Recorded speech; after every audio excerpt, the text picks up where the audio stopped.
오늘 우리에게 주시는 하나님의 말씀은 한 절입니다. 에베소서 2장 10절.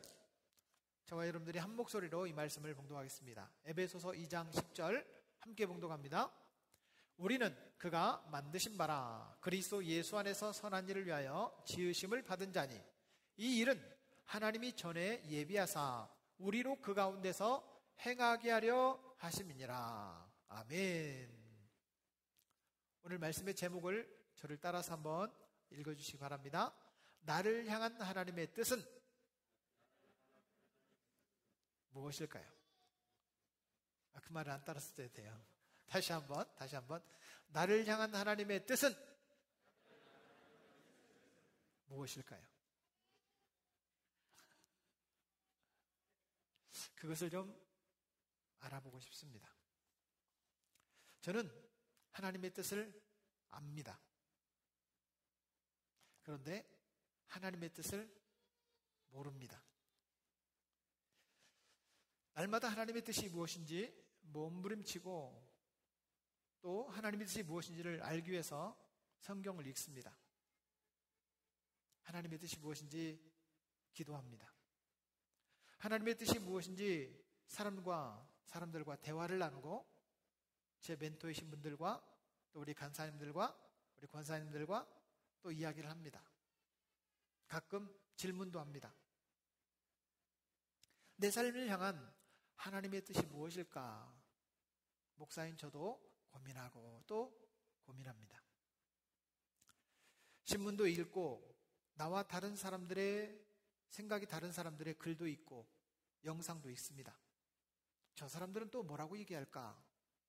저와 전혀 다른 생각을 가지고 있는 분들이 있습니다.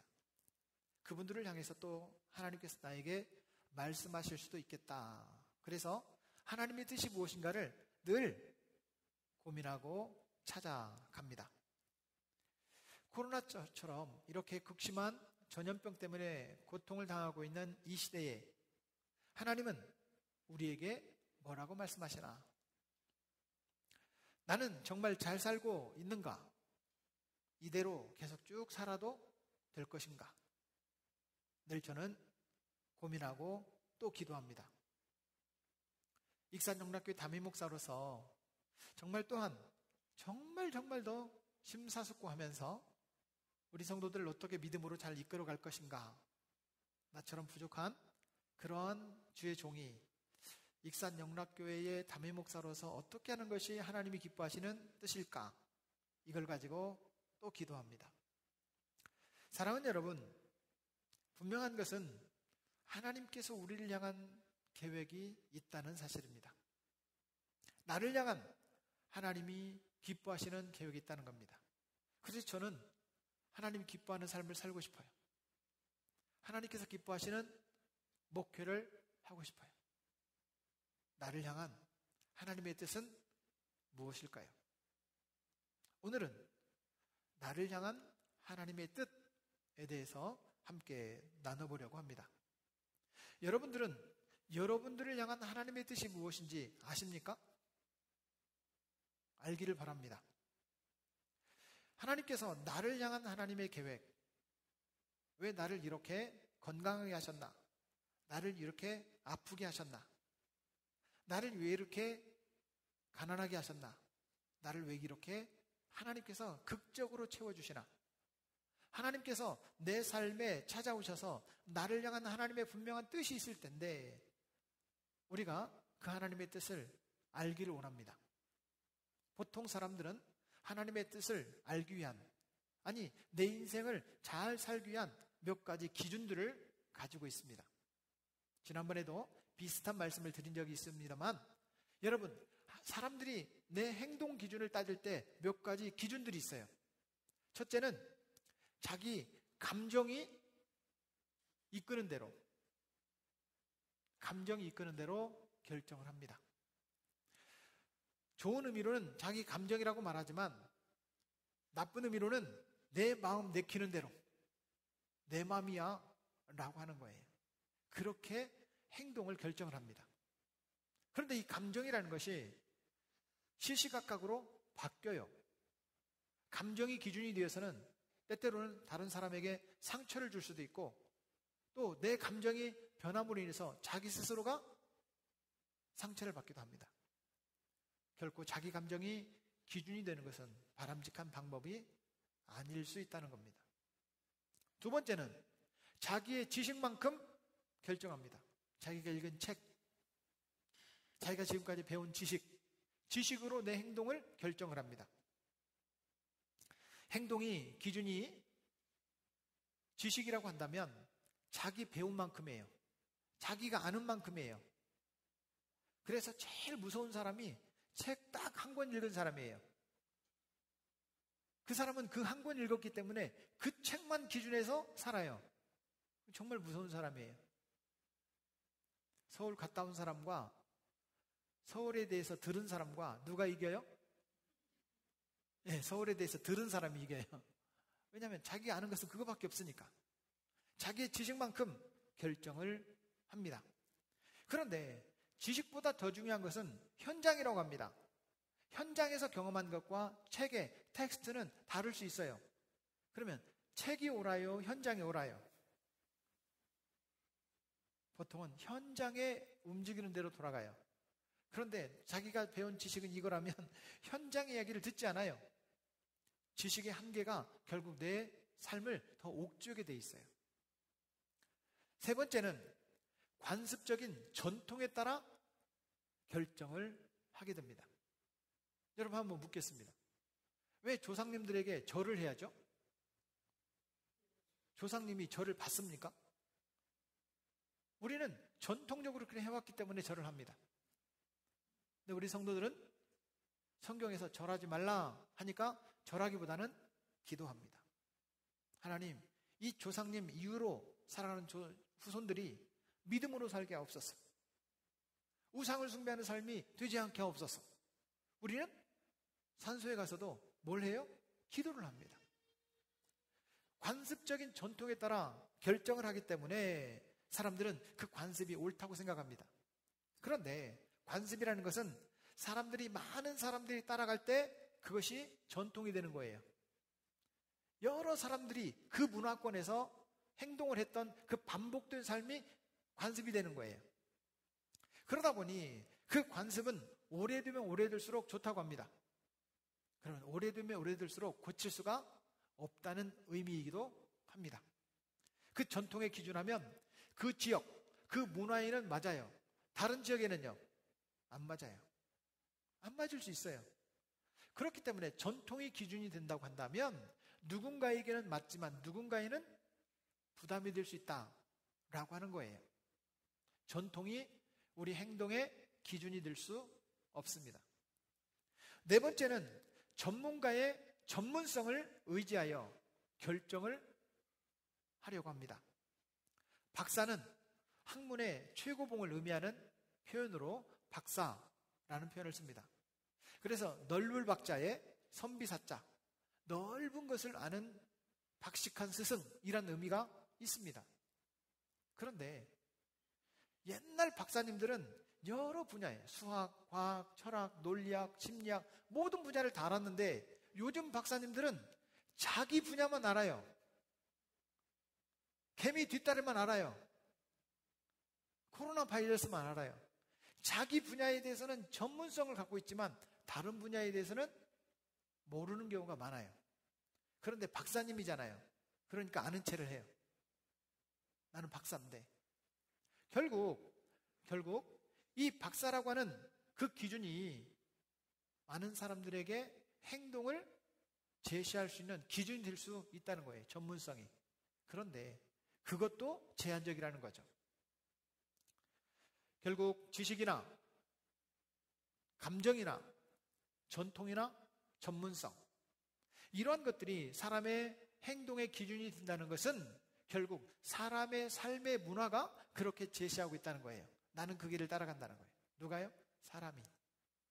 근데 이 사람이나 저 사람이나 비슷비슷해요. 다를 수 있어요. 누가 옳으면 누가 그럴 수 있고 저 사람이 옳으면 내가 그럴 수 있어요. 사람이 제시한 기준들이 결국에는 모든 사람에게 행복을 주지 않아요. 결코 행동 기준의 절대 기준이 될 수가 없다는 뜻입니다. 그렇다면 사람들이 제시한 기준 말고 하나님께서 제시하시는 기준은 뭔가? 하나님께서 우리에게 어떻게 살아라고 말씀하시는가? 하나님의 뜻은 무엇이냐? 그 얘기를 오늘 말씀을 통해서 살펴보기를 원합니다. 다시 한번 따라서 하겠습니다. 나를 향한 하나님의 뜻은 무엇일까요? 그 말을 안 따라서 해야 된다니까요. 그거 한번 알아보자는 거예요. 오늘 말씀을 통해. 오늘 에베소서라고 하는 성경은 바울 서신의 한 부분입니다. 바울이라고 하는 선생님은 AD 62년경 로마의 감옥에 갇혀 있습니다. 그 감옥에서 에베소 교회 성도들에게 자신이 개척한 에베소 교회에 편지를 쓰고 있어요. 편지를 쓰는데 바울 선생님은 65세쯤 돼서 돌아가셨는데, 순교를 하셨는데 0세부터 30세까지는 유대주의에 정말 몰두하고 세상 지식을 열심히 공부했던 그런 사람이었어요. 30세 때 예수님을 만납니다. 그리고 35년 동안 예수님 잘 믿다가 순교하셨다, 이렇게 알려져 있어요. 그런데 지금 62년경이니까 순교를 한 2, 3년 앞두고 지금 감옥에서 편지를 쓰고 있는 거예요. 이 바울 선생님이 하시는 이야기는 뭐냐? 에베소 교회 성도들에게 교회를 향한 하나님의 뜻은 무엇인가? 지금 내가 이제 이 감옥에서 죽을 수도 있고 풀려나더라도 더 오래 살 수 없을 것 같은데, 여기까지 하나님께서 나를 유대교주의에서, 유대주의, 율법주의에서 예수 그리스도를 따르는 복음을 증거하는 사람으로 선택하셨는데 나를 향한 하나님의 뜻은 무엇인가? 여러분들을 향한 하나님의 뜻은 무엇일까? 교회의 본질과 사명을 가르쳐주고 있습니다. 맞습니다. 바울이 이제 자기가 순교할 거라는 모르겠죠. 하지만 결과적으로 보니까 순교를 2, 3년 앞두고 있으니까 정말 자기가 신앙생활했던 모든 결정의 결정판이에요. 가장 중요하게 여기는 부분의 한 부분이에요. 나를 향한 우리 하나님의 뜻, 교회를 향한 하나님의 뜻 무엇일까? 라고 하는 거죠. 바울은 사역을 마무리하면서 하나님의 뜻을 에베소 교회 성도들에게 알려주고 싶었습니다. 그런데 원서에 보면 에베소 교회의 성도들에게 쓰지만 그 지명을 콕 찍어 말하지 않습니다. 다시 말하면 에베소 지역에 있는 소아시아 지역, 그 지역에 있는 모든 교회가 이 편지를 나누어서 읽어보기를 원한다, 이런 거예요. 회람서신이라고 이렇게 얘기하는데, 한 교회, 한 사람에게만 쓴 것이 아니라 그 지역 모든 성도들이, 그 지역에 있는 모든 교회들이 함께 읽었으면 좋겠다. 나를 향한 하나님의 뜻은 뭔가? 교회를 향한 주님의 뜻은 뭔가? 교회의 본질과 사명에 대해서 가르쳐주고 있다는 뜻입니다. 예수님을 만났던 바울, 그는 30세까지는 내 마음대로 살았습니다. 내 뜻대로 살았어요. 전통대로 살았습니다. 율법을 잘 따랐고 자기 지식을 총동원해서 열정적으로 살았습니다. 그러나 30세 때 예수님을 만나게 됩니다. 30세 이후 바울은 이제 주님의 뜻대로, 하나님의 뜻대로 살았다라고 하는 거예요. 사랑하는 여러분, 묻겠습니다. 여러분들은 내 뜻대로 살고 싶어요? 하나님 뜻대로 살고 싶어요? 그렇게 사시기를 축복합니다. 바울은 예수님 만나기 전에는 내 맘대로 열정적으로 살았어요. 그리고 나름 학문적 지식도 많았고 성공 가도를 걷고 있었어요. 예수님을 만났습니다. 그리고 완전히 지금까지 살아왔던 모든 삶을 단절하고 주님 뜻대로 살았어요. 주님 뜻대로, 하나님 뜻대로 살았어요. 오늘 우리에게 바로 그걸 얘기하고 있는 거예요. 예수님 믿기 전에는 어떻게 살았든지 저와 여러분들이 주님 뜻대로, 하나님의 뜻대로 살아가시기를 축복합니다. 그래서 오늘 성경은 우리에게 중요한 사실을 가르쳐주고 있습니다. 오늘 성경 말씀 다시 한번 보겠습니다. 에베소서 2장 10절. 우리는 그가 만드신 바라 선한 일을 위하여 지으심을 받은 자니. 하나님께서 우리를 만드셨는데 왜 만드셨다고요? 선한 일을 하라고. 선한 일을 하라고 우리를 만드셨다는 거예요. 다시 말하면 성도는 나쁜 짓을 하면 안 돼요, 안 돼요? 안 된다는 뜻이에요. 그 무슨 일을 하라는 거예요? 착한 일, 선한 일을 하라는 거예요. 저와 여러분들이 하나님의 지으신 계획과 목적대로 선한 사람, 착한 사람 되기를 축복합니다. 옆 사람 봐봐요. 착하게 생겼어요? 착하게 생겼어요? 네, 그렇게 계속 쭉 삽시다. 아멘. 착하게 삽시다. 예수님을 믿으면 우리 마음에 있는 독들이 좀 빠지는 거예요. 회개하면서, 찬송하면서, 말씀을 들으면서 내 안에 있는 독한 마음들이 빠지는 거예요. 근데 교회만 오래 다니는 사람은 독한 마음이 안 빠져. 여러분, 교회 다니는 사람이 되지 말고 예수님 잘 믿는 사람이 되기를 축복합니다. 우리 마음에 독한 게 빠져야 되거든. 예수님 잘 믿는 사람들은 얼굴 표정이 밝아요, 밝아요. 옆 사람 한번 봐요. 얼굴이 밝아요, 밝아요. 그렇죠? 예수님 잘 믿어서 그래요. 우리에게 생명을 주신 이유는 우리에 대한 하나님의 계획이 있기 때문입니다. 우리를 지으신 하나님의 계획은 분명히 하나님께서 주실 수 있으니까 너희는 내 뜻대로 살아라. 아무리 노력하고 수고해도 안 되던 너의 삶이 이제는 내 뜻대로 살면 내가 공급할 것이다. 하나님 그렇게 약속하고 계신 줄로 믿습니다. 하지만 사람들은 내 뜻대로 끝까지 살아보려고 해요. 노력합니다. 수고합니다. 여러분, 아무것도 하지 말고 기다리라는 뜻이 아니죠. 분명한 사실은 하나님 없이 내 의지대로, 내 마음대로 살 때는 여러분 내 인생이 내 마음대로 된다는 거예요. 그런데 그 삶을 돌이켜 하나님의 뜻대로 살면 하나님께서 채우시고 공급하시고 회복시켜 주시고 하나님께서 우리를 책임져 주신다는 거예요. 그런 삶이 되어야 할 줄로 믿습니다. 성경은 분명히 말씀하십니다. 에베소서 5장 말씀에 보면 같이 한번 볼까요? 색깔이 다른 색깔만 여러분 같이 읽어주세요. 그런즉 너희가 어떻게 행할지를 자세히 주의하여 지혜 없는 자 같이 하지 말고 오직 지혜 있는 자 같이 하여 같이요 세월을 아끼라. 때가 악하니라. 그러므로 어리석은 자가 되지 말고 시작. 오직 주의 뜻이 무엇인가 이해하라. 주님의 뜻이 무엇인가 알아야 돼요? 알아야 돼요? 알아야 돼요. 그럼 나를 향한 하나님의 뜻은 뭐예요? 우리 교회를 통한 하나님의 뜻은 뭐예요? 내가 지금 다니고 있는 직장이나 우리 가정이나 우리 자녀들을 향한 하나님의 뜻은 뭐예요? 그걸 알아라는 거예요. 이해하라? 이해하라. 알라는 거예요. 하나님의 뜻을 어떻게 알 수 있는가? 여러분, 하나님의 뜻을 잘 알아가기를 축복합니다.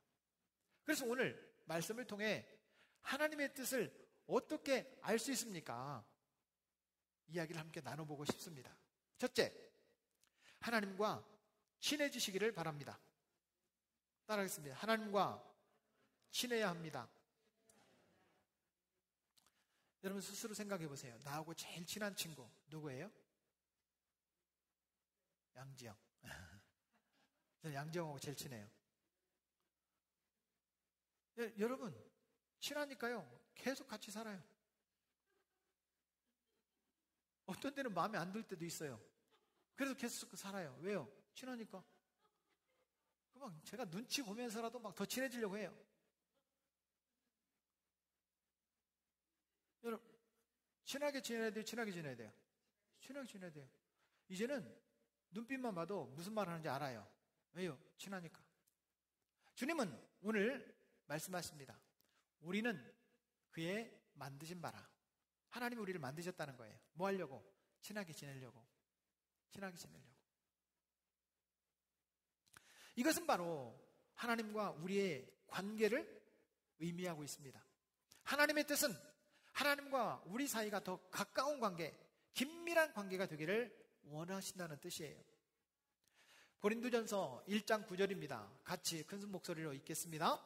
너희를 불러 그의 아들 예수 그리스도 우리 주와 더불어 교제하게 하시는 하나님은 미쁘시도다. 하나님과 우리가 뭐 하기를 원한다? 친해지기 원한다는 거예요. 사귀기를 원한다는 거예요. 하나님의 마음이 그 마음이에요. 하나님과 친해지시기를 축복합니다. 세상은 어떻게 해서라도 하나님과 성도들의 관계를 멀어지게 합니다. 멀어지게 하려고 해요. 코로나는 성도와 성도가 가까워지기를 원치 않아요. 성도들이 예배자로 대면 예배 드리기를 원치 않아요. 코로나는 자꾸 떼어놔요. 코로나를 빌미로 대면 예배를 결국 우리는 못 드리고 있어요. 마음껏 예배를 못 드리는데 마음껏 예배를 못 드리고 안 나와 하다 보니까 믿음도 떨어져 하다 보니까 하나님과 멀어지는 거예요. 사랑하는 여러분, 이럴 때일수록 코로나를 극복하고 우리가 하나님과 더 친밀한 믿음의 교제가 이루어지기를 축복합니다. 코로나는 결코 하나님과 친해지기를 원치 않아요. 성도와 성도가 친해지는 것을 원치 않아요. 멀어지려고 해요. 코로나는요, 이겨야 됩니다. 극복해야 됩니다. 우리가 이길 수 없어요. 우리가 그걸 연구할 수 없어요. 그래서 코로나를 연구하는 의료진들을 위해서 더 많이 기도해야 됩니다.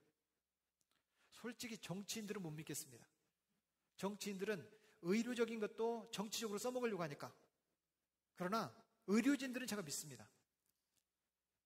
의료진들을 위해서 더 기도 많이 합시다. 백신이 개발되고 치료제가 개발되고 마치 코로나가 그냥 사소한 어떤 질병, 약만 먹으면 낫는 그런 질병처럼 다 회복될 때까지. 그건요, 의료진들이, 전문가들이 연구를 해야 돼요. 또한 우리는 성도들은 기도해야 합니다.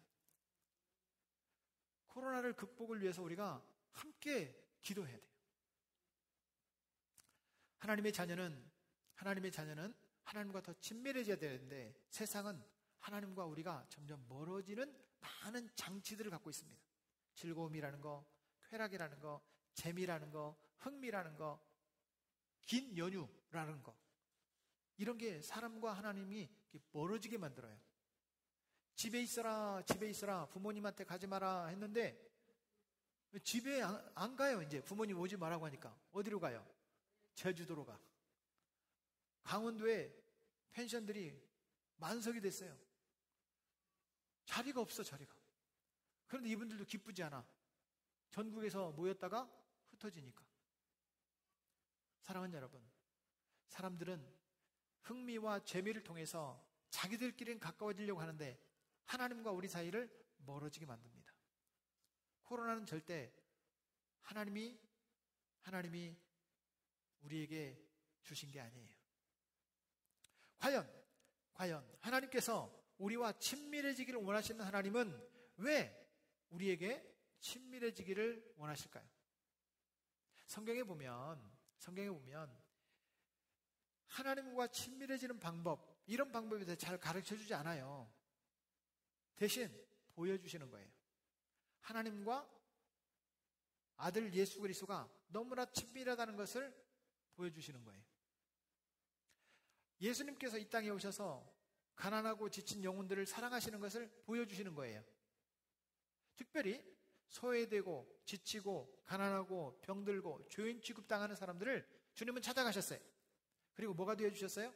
친구가 되어주셨어요. 직접 보여주신 거예요. 여러분, 친해져야 돼요. 그래야 그분의 뜻을 압니다. 하나님과 친밀해지는 저와 여러분 되기를 축복합니다. 결국 하나님과 친밀해지는 방법은 관계에 있다라는 거예요. 따라하겠습니다. 관계에 있다. 뭐에 있다? 관계에 있다. 관계는 만나야 돼요. 하나님과 친밀한 관계에 있고 하나님과 더 가까이 살아간다면 하나님의 뜻을 우리가 쉽게 알 수 있어요. 늘 함께 있다 보면요, 속상한지 어디가 아픈지 즐거운지 알게 돼 있어요. 하나님과 함께 동행할 때 여러분 알게 돼 있어요. 집밥이 맛있어요? 식당밥이 맛있어요? 식당밥이 맛있지. 근데 식당밥을 한 번 먹을 때 맛있는데 한 10일 동안 식당밥만 먹어요. 그럼 뭐 싫어요? 집밥을 먹고 싶어요. 저는 집밥이 좋아요. 묵은지를 씻어서 그냥 올리브유에 넣고 그냥 볶아요. 깨를 탁탁 뿌려가지고 먹으면 진짜 맛있어요. 우리 집 요리. 어떤 때는 야채를 이렇게 손으로 쭉쭉 찢어가지고 그냥 넣고 드레싱 뿌려가지고 그냥 먹는데 그렇게 맛있어요. 어떤 때는 싼 베이글빵을 사가지고 2봉지 6,000원. 그래가지고 그걸 사가지고 절반을 딱 잘라서 그 안에다가 치즈를 한 장 넣고 2분 동안 돌려요. 그러면 이게 너무나 눅눅하지 않고 먹기도 참 좋아요. 우리 집 식사 요리예요. 그런데 제가 안 만들어도, 제가 먹고 싶지 않아도 제 아내가 딱 만들어 놓으면 언제나 맛있어요. 제 입맛보다 제 아내가 제 입맛을 더 잘하는 것 같아요. 뭘 만들어도 맛있어요. 그런데 식당 가면 제일 먼저 직원이 뭐라고 해요?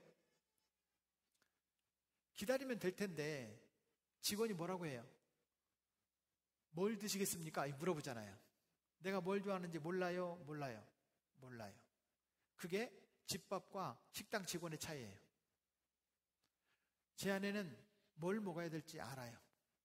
무엇을 먹어야 제가 비염을 이길 수 있고 콜레스테롤을 극복할 수 있는지 알아요. 식당 주인은 몰라요. MSG 막 집어넣어요. 소금 막 집어넣어요. 짜든 말든 맛있으면 돼요. 입맛에 땡기게 하면 돼요. 그게 집밥과 식당밥의 차이예요. 주님은 우리 마음을 아십니다. 그런데 우리는 주님의 마음을 몰라요. 그리고 이렇게 묻습니다. 하나님 나를 향한 뜻이 무엇입니까? 묻습니다. 몰라요. 사랑하는 여러분, 하나님과 관계없이 살아가는 사람들은 인생에 중요한 일이 다가왔을 때, 그때서야 하나님 왜 그러세요? 나 미워하세요? 내가 하나님께 대하여 지금까지 어떻게 했는지는 관계없어요. 그리고 자기는 불평하고 원망하고 따집니다. 하나님은 그렇게 어려운 일을 당해서라도 너와 내가 친해지고 싶다는 거예요. 네 몸이 아프더라도 나와 친해지고 싶다는 거예요. 사랑하는 여러분, 이상징후가 생기잖아요? 여러분 하나님 앞에 나오십시오. 하나님과 더 친밀해질 수 있기를 축복합니다. 그때라도 깨달으면 그건 엄청난 축복입니다. 하나님과 친밀해질 때 하나님의 뜻을 알 수 있습니다. 두 번째는 이해할 수 없어도 하나님을 믿어야 하나님의 뜻을 알 수 있습니다. 코로나가 이 세상에 물러가지가 않아요. 이번 장마철이 지나면 코로나가 습기에 약하니까 해결될 거라고 그렇게 말하는 분들이 계셨어요. 장마가 지나고 가을이 지나고 이제는 겨울이 되면 제2차 팬데믹이 올까 지금 두려워하고 있어요. 이미 우리나라를 제외한 전 세계 프랑스, 미국, 영국, 일본 다시 팬데믹 증상이 나타나고 있어요. 확진자들이 막 늘어나고 있어요. 왜 하나님께서 우리에게 코로나를 허락하셨을까? 이해할 수가 없어요. 하나님, 노아 홍수 때처럼 우리 심판하시는 겁니까? 흑사병 때처럼 유럽의 3분의 1 인구가 죽었는데 그 심판하시려고 하시는 겁니까? 하나님의 뜻은 무엇입니까? 우리는 잘 모르겠어요. 솔직히 코로나 약 그냥 아무 약이나 먹으면 다 나을 수 있으면 좋을 텐데 에볼라 치료제 렘데시비르를 먹으면 그게 이길 수 있다 막 그런 이야기가 나오니까 너무 좋았어요. 아이고 그거 갖고 해결 안 돼요. 코로나가 과연 하나님의 심판일까요? 저는 잘 모르겠어요. 혹시라도 여러분 아시는 분 있으면 저한테 가르쳐 주세요. 하나님의 뜻이 무엇일까? 하지만 저는 분명히 아는 게 한 가지가 있습니다. 그럼에도 불구하고 하나님은 지금도 나를 사랑하시고 우리 성도들을 사랑하고 계신다는 사실, 이 사실을 믿습니다. 아직도 예수 그리스도를 알지 못하는 영혼들이 주님께 돌아오기를 주님은 원하시고 계신다. 저는 이 사실을 믿습니다. 저는 코로나를 왜 주셨는지 언제쯤 물러갈지 모르지만 저는 하나님을 믿습니다. 사랑하는 여러분, 우리가 이해할 수 없어도 하나님을 더욱더 철저하게 신뢰하고 믿는 저와 여러분 되기를 축복합니다. 성경은 우리에게 이렇게 말씀하고 있습니다. 그리스도 예수 안에서 선한 일을 위하여 지으심을 받은 자니. 자, 색깔이 다른 부분 오늘 본문인데요. 다시 한번 읽겠습니다. 그리스도 예수 안에서 선한 일을 위하여 지으심을 받은 자니. 저와 여러분들이 이 코로나 시대에 더욱 선한 일을 감당할 수 있기를 축복합니다. 주의 이름으로 부탁합니다. 선한 일을 하자는 거예요. 하나님의 선하심을 위해서 지음받은 존재이기 때문에 하나님께서는 나를 통해 선한 역사를 나타내기를 원하십니다. 나를 통해 사람들이 망하기를 원치 않으세요. 나를 통해 사람들이 잘 되기를 원하세요. 사람들이 나 때문에 평안하기를 원하세요. 우리 익산 영락교회 때문에 세상 사람들이 더 좋아지기를 원하세요. 세상은 본래 죄악의 세상이에요. 세상 권세, 공중 권세를 잡고 있는 존재는 사단 마귀입니다. 사단 마귀가 절대로 우리가 잘 되는 걸 원치 않아요. 어떻게 하면 이 마귀는 우리를 지옥으로 끌고 갈까? 이것이 궁리입니다. 세상의 부조리들이 항상 존재해요. 그런데 간혹 사회의 부조리를 해결하기 위해서 나가서 외치는 분들이 있습니다. 투쟁하는 분들이 있습니다. 용기가 대단하다고 저는 생각을 합니다. 그래서 그 외침으로 세상을 바꾸겠다는 거예요. 투쟁을 외칩니다. 잘못됐다는 거예요. 그래서 세상을 뒤집습니다. 엎어버렸어요. 권력을 잡았어요. 그러면 그 권력이 절대 선이냐? 그렇지 않아요. 그 권력도 또 부패하다라는 거예요. 세상은 사람의 힘으로, 외침으로 해결되지 않더라는 거예요. 세상의 부조리는 내 힘으로 해결되지 않더라는 거예요. 그런데도 지금 우리는 내 힘으로, 내 외침으로 내가 뭔가를 해보려고 세상의 부조리를 향하여 외칩니다. 그것이 정말 용기 있고 지혜로운 거라고 생각을 합니다. 사랑하는 여러분, 하지만 반대로 세상을 지으신 하나님께 모든 것을 맡기고 기도하는 일꾼들이 있습니다. 무기력해 보여요. 힘도 없어 보여요. 어떤 때는 무책임하게 보여요. 기도밖에 안 해? 그런데 역사를 주관하시는 하나님은 그 기도하는 백성들의 기도를 들으시고 역사를 움직이십니다. 권력자들의 그 탐욕을 바꾸십니다. 죽지 않고 영생불사하겠다는 그 사람의 생명을 주님께서 너 이제 그만두고 오너라. 하나님께서 결정하십니다. 성경에 수많은 왕들이 그랬고 이 땅의 역사에 세상적인 힘을 가진 어떤 사람도 단 한 사람도 그 권세를 내려놓지 않은 사람은 없습니다. 다 내려놨어요. 다 내려놨어요. 사랑하는 여러분, 역사를 바꾸는 것은 기도입니다. 역사를 움직이시는 분은 하나님이십니다. 그래서 기도하는 백성들을 통하여 하나님께서 역사를 주관하시는 거예요. 이해할 수 없어도 우리는 내 힘으로 세상을 뒤집어 엎으려고 하지 말고 기도 자리에 나와 하나님 앞에, 역사의 주관자이신 하나님 앞에 우리 나라를 맡기고 한국 교회 이 어려운 상황을 맡기고 우리 가정에, 기업에 어려운 환경들을 맡기십시오. 주님께서 회복시키셔야 진짜 회복이 되는 겁니다. 사랑하는 여러분, 세상의 부조리는 계속 존재할 겁니다.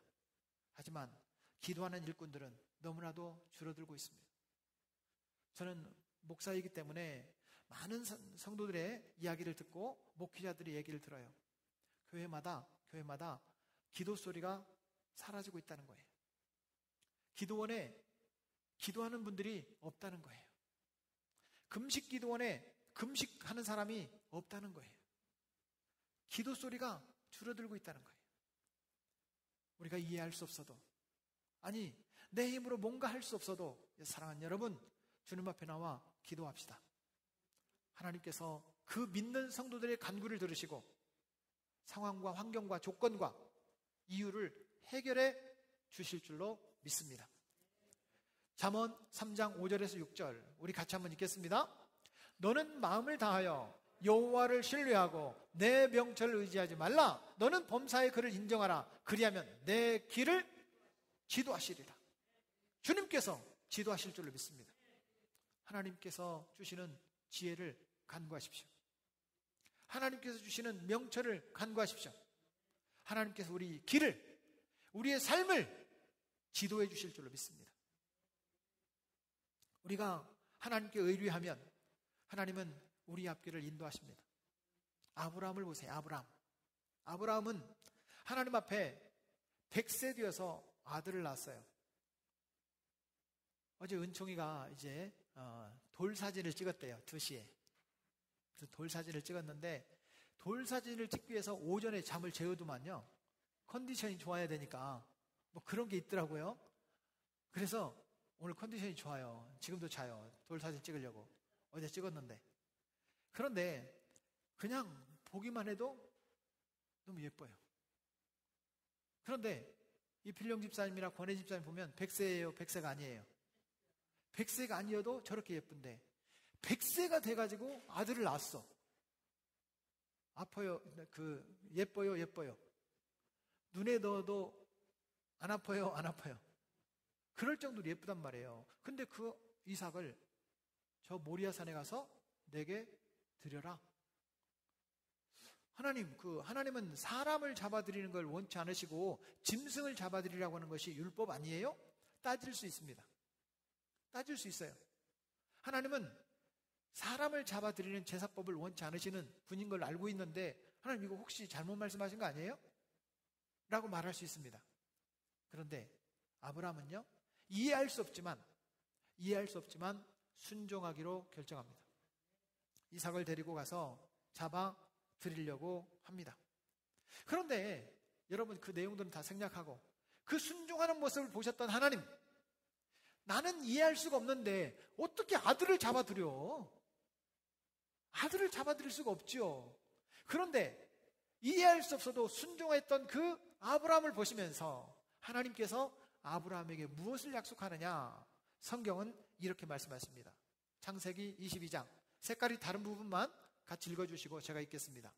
이르시되 여호와께서 이르시기를 내가 나를 가리켜 맹세하노니 내가 이같이 행하여 내 아들 독자도 아끼지 아니하였은즉 내가 내게 큰 복을 주고 내 씨가 크게 번성하여 하늘의 별과 같고 바다의 모래와 같게 하리니, 제가 읽겠습니다. 내 씨가 그 대적의 성문을 차지하리라. 다시 한번요. 내가 내게 큰 복을 주고 내 씨가 크게 번성하여 하늘의 별과 같고 바닷가의 모래와 같게 하리라. 사랑하는 여러분, 하나님께서 큰 복을 주셨습니다. 큰 복을 주셨습니다. 무엇을 보시고? 이해할 수 없어도 순종했던 아브라함의 믿음을 보시고, 저와 여러분들이 이해할 수 없어도 믿는 자가 되기를 축복합니다. 원망이 아니라, 불평이 아니라 믿는 자가 되시기를 축원합니다. 그렇습니다. 하나님은 아브라함과 이삭을 위해 여호와 이레 양을 준비하셨고, 아브라함은 양을 잡아 제사를 올려드렸습니다. 시편 기자도 이렇게 말합니다. 37편에 여호와께서 사람의 걸음을 정하시고 그 길을 기뻐하시나니, 하나님께서 우리가 가야 될 길을 정하셨어요. 근데 그 걸음을 걷는 사람을 바라보면서 기뻐하시는 거예요. 사랑하는 여러분, 저와 여러분들이 믿는 자가 되기를 바랍니다. 의심하지 말고 믿는 자가 되기를 축복합니다. 그 믿는 걸음을 보시고 하나님께서 기뻐하신다는 거예요. 하나님은 우리의 길을 만드셨고 우리의 걸음을 인도해 주십니다. 하나님의 선하신 뜻이 우리의 삶의 믿음을 통해 깨달으시게 됩니다. 믿으면 보이는데 안 믿으면 안 보이는 거예요. 사랑하는 여러분, 믿는 자가 됩시다. 마지막 세 번째는 하나님의 뜻을 우리가 어떻게 알 수 있느냐? 이미 알고 있는 것부터 시작해라 하는 것입니다. 따라서 하겠습니다. 이미 알고 있는 것부터 시작해야 합니다. 오늘 본문 말씀 10절에 여러분 하반절 한번 보십시오.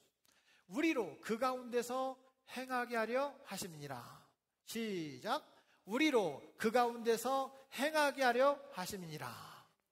선한 일을 위하여 지었는데 그 가운데 행하게 하려 하심이라. 선한 일을 하라는 거예요. 여러분, 내가 손해가 되어도 정직한 것과 거짓말하는 것과 하나님이 뭘 기뻐하세요? 정직한 거. 그럼 그대로 해야죠. 맞죠? 내가 다른 사람을 괴롭히는 것과 차라리 내가 괴롭힘을 당하는 것과 뭐가 더 옳은 것 같아요? 그대로 해야죠. 단순해요. 하나님께서 이미 가르쳐 주셨고 우리로 그 가운데서 행하게 하려 하십니다. 하나님은 우리에게 이미 하나님의 뜻과 계획을 가지고 계십니다. 그리고 사인을 보내주셔서 다 알게 하셨습니다. 그런데 하나님 앞에 이렇게 우리가 외치는 거예요. 하나님, 내 인생에 하나님의 뜻과 계획을 알고 싶어요. 외칩니다. 여러분, 그때 하나님께서 우리에게 향하여 이렇게 말씀하실 거예요. 사랑하는 아들아, 딸아, 내가 내게 주었던 성경 말씀 묵상하고 있느냐? 우리 채영자매가 오늘 아침에 제가 픽업해서 오는데 요즘에 기도 제목이 뭐냐 물어봤더니 평삼주를 시작했대요. 그 평삼주를 잘 이렇게 따라갈 수 있도록 기도해달라 그래요. 사랑하는 여러분, 말씀을 묵상하고 있느냐? 아멘이 나오기를 축복합니다. 하나님의 말씀을 암송하고 있느냐? 여호와는 나의 목자시니 내게 부족함이 없으리로다. 그 말씀을 외우면서 영어로 외워봤어요. 영어로. 막 가슴이 감동이 되는 거예요. 내가 원하는 것이 이루어질 거다, 이런 말이에요. 사랑하는 여러분, 하나님의 뜻을 알기 위해 평삼조 만나에 참여하고 있느냐? 하나님의 뜻을 알기 위해서 사랑하는 성도들과 만나고 있느냐? 소그룹 공동체를 통해 믿음의 사람들과 함께 하나님의 음성에 귀를 기울이고 있느냐? 내가 내게 준 재능으로 사역하고 있느냐? 주님 말씀하세요. 물어보세요. 그때 예, 주님, 제가 열심히 따라가려고 하고 있습니다. 이것이 우리 고백이 되길 바랍니다. 극적하면서 주님, 그건 잘 모르겠고 아무튼 하나님 나를 향한 뜻을 가르쳐 주세요. 이게 아니고 하나님께서 우리에게 이미 깨우쳐 주신 그 깨우침을 먼저 순종할 수 있기를 축복합니다. 맞습니다. 성경은 분명하게 우리에게 이렇게 말씀하십니다. 시편 119편 105절 같이 읽습니다. 주의 말씀은 내 발의 등이요 내 길의 빛이니이다. 아멘. 주님께서 이미 보여주셨어요. 여러분, 그 일부터 시작해야 돼요. 아멘. 저와 여러분들이 예배자가 되기를 축복합니다. 이제 2020년 3개월 정도가 남았습니다. 3개월 정도가 남았는데 여러분, 이제 9개월 동안은 어떠하든지 남은 3개월 동안 주님이 나에게 가르쳐 주신 것부터 행동합시다.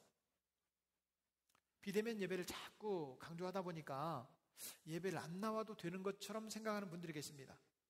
그런데 제가 알기로 스텝으로 참석하든 어떠하든지 스텝이 아닌데도 불구하고 이 비대면 예배 기간 동안도 한 번도 빠짐없이 예배 나온 분들이 계세요. 왜요? 국가 시책을 반대하기 때문에 그렇습니까? 아닙니다. 하나님을 예배하는 예배자로 쓰임받기 위해서 우리가 나온 거예요. 저와 여러분들이 일평생을 하나님을 예배하는 예배자가 되시기를 축원합니다. 하나님의 뜻은 우리에게 분명히 말씀하시는데 우리가 내 계획대로 살려고 하는 경우가 많다는 거예요. 성경 말씀을 봅시다. 잠언 19편 19장 21절 같이 보겠습니다. 사람의 마음에는 많은 계획이 있어도 오직 여호와의 뜻만이 완전히 서리라. 우리는 많은 계획을 가지고 있어도 그 계획이 어그러지고 틀어지고 목표를 달성하지 못하는데 하나님의 계획은 온전하게 이루어질 줄로 믿습니다. 이것이 하나님의 계획이에요. 사랑하는 여러분, 여러분들을 향한 하나님의 뜻을 아십니까? 아시길 바랍니다. 여러분들이 알고 있는 하나님이 기뻐하시는 방법은 무엇입니까? 혹이라도 많은 방법이 아니어도 한 가지로 안다면, 한 가지로도 안다면 그 한 가지를 실천합시다. 하나님께서 분명히 우리와 친해지고 싶어 하십니다. 우리가 알 수 있는 방법들을 여러분 내 앞에 펼쳐 놓으십니다. 그리고 순종하기를 원하십니다.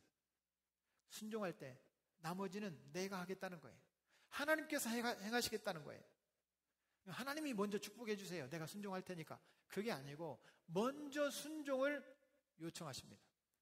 저와 여러분들이 순종할 수 있기를 바랍니다. 지난주 예배를 마치고 집에 가다가 우리 집사님 한 분이 교통사고를 당했습니다. 일주일 내내 직장에서 일하다가 교회 와서 하루 종일 봉사하고 성도들 교제하고 가다가 잠깐 졸았는데 중앙분리를 받게 된 거예요. 차가 거의 앞쪽이 절반이 부서졌대요. 바로 폐차를 했어요. 근데 몸이 안 다쳤어요. 그 다음날 만났는데 쑤시기는 하다고 하더라고요. 근데 제가 그 집사님이 고백하는 고백을 듣고 제가 감동을 받았어요. 목사님, 이만한 게 다행이에요. 하나님께서 지켜주시는 것 같아요. 에어백도 터지고 차 앞부분이 절반이 날아갔어요. 그런데 놀라운 것은 차량 소통이 그렇게 많은 길인데 사고가 나서 갓길로 차를 옮길 때까지 차가 한 대도 안 왔다는 거예요. 갓길로 옮기고 내리려고 했더니 갓길이 좁은데 차가 얼마나 많이 지나다니는지 무서워서 차를 내리지 못할 정도로 차가 많이 다니는 길이에요. 그런데 교통사고가 나고 차를 옮길 동안에 차가 한 대도 오지 않았다는 거예요. 얼마나 감사한지 몰라요. 이렇게 고백하는 이야기를 들었습니다. 제 마음속에 목사로서 이런 생각이 든 거예요. 아니, 내가 주일날 정말 이렇게 열심히 봉사했는데 하나님이 나를 사고나게 만들어? 하나님 안 계신 거 아니야? 이렇게 생각 못 들까? 솔직히 목사로서 걱정이 됐는데 우리 집사님은 하나님께서 지켜주신 것 같아요. 너무 감사해요. 이렇게 고백하는 거예요. 기도하게 하시더니 환난 중에도 지켜주신 하나님, 하나님께 너무 감사하다는 거예요.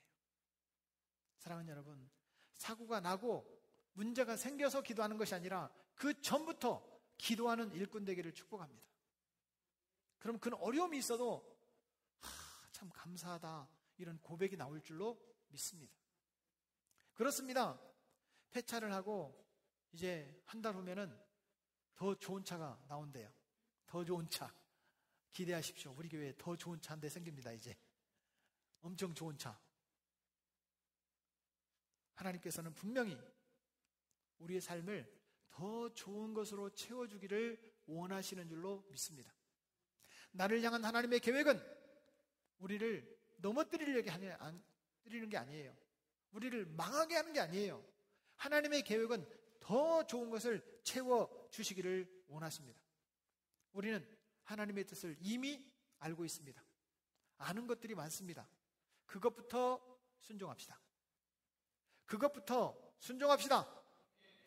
하나님은 아브라함을 어떤 축복을 주셨는가? 많은 것들을 제가 찾아봤는데 가장 대표적인 것이 믿음의 복을 주셨어요. 하나님의 말씀대로 믿었더니 더 굳센 믿음을 주셨어요.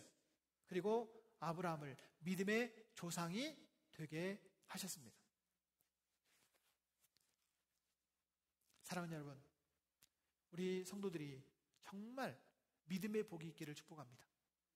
성경 말씀을 보십시오. 히브리서 11장 17절 같이 봅니다. 아브라함은 시험을 받을 때에 믿음으로 이삭을 드렸더니 그는 약속들을 받은 자로 돼 그 외아들을 드렸습니다. 아버지 하나님께서 믿음으로 살도록 하셨지만 더 큰 믿음의 복을 주셨어요. 또 로마서 4장 16절 말씀을 한번 보겠습니다. 색깔이 다른 부분만 따로 같이 읽겠어요. 그러므로 상속자가 되는 그것이 은혜에 속하기 위하여 믿음으로 되나니 이는 그 약속을 그 모든 후손에게 굳세게 하려 하심이라. 율법에 속한 자에게뿐만 아니라 같이요 아브라함의 믿음에 속한 자에게도 그러하니 아브라함은 우리 모든 사람의 조상이라. 다시 말하면 우리 모든 믿음의 모델이 되었다는 거예요. 믿음의 본이 됐다는 거예요. 아브라함처럼 하면 된다는 거예요. 그럼 우리도 믿음의 조상이 될 수 있어요. 사랑하는 여러분, 어떤 일이 있어도